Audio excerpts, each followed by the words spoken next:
নমস্কার, আমি কৃষ্ণা। সাহাস কিচেনে সবাইকে স্বাগত। দারুণ স্বাদের আরও একটি রেসিপি নিয়ে হাজির হয়ে গিয়েছি। আশা করি আমার আজকের রেসিপিটি আপনাদের কাছে খুবই ভালো লাগবে। তো পুরো রেসিপিটি দেখার জন্য আমার সাথেই থাকবেন। আমরা চলে এসেছি মূল রান্নায়। কড়াইতে দিয়ে দিয়েছি জল পরিমাণ মতো, আর এখানে ডালটা আলাদা করে আমি সিদ্ধ করে নিয়েছি। এখানে নিয়েছি আমি মটর ডাল 250 গ্রামের মতো। আপনাদের পরিবারে যে কয়জন আছে তার সেই অনুযায়ী আপনারা ডালটা নেবেন, যার যতটুকু লাগে।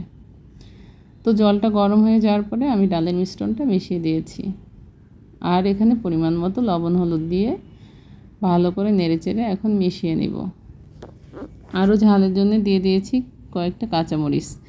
অনেকে আবার তিতা ডালে ঝাল খেতে পছন্দ করেন না, সেই ক্ষেত্রে আপনারা ঝালটা না দিলেও চলবে। আমার কাছে ভালো লাগে তাই আমি দিয়েছি।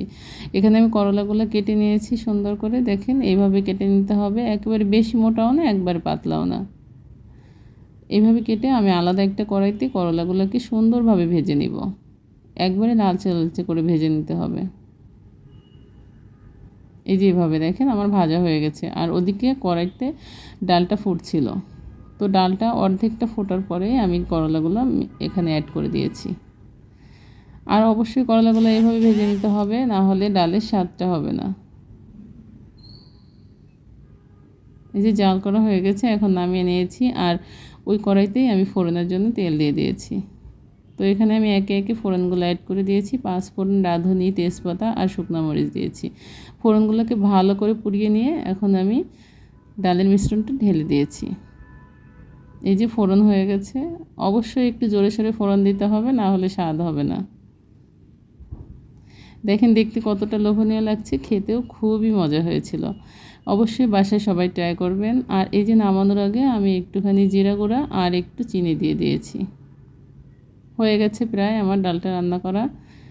আমার আজকের রেসিপিটি যদি ভালো লাগে অবশ্যই ভিডিওতে একটি লাইক করে দিবেন। আর আমার চ্যানেলে আপনি যদি নতুন হয়ে থাকেন তো আমার চ্যানেলটি সাবস্ক্রাইব করে রাখবেন।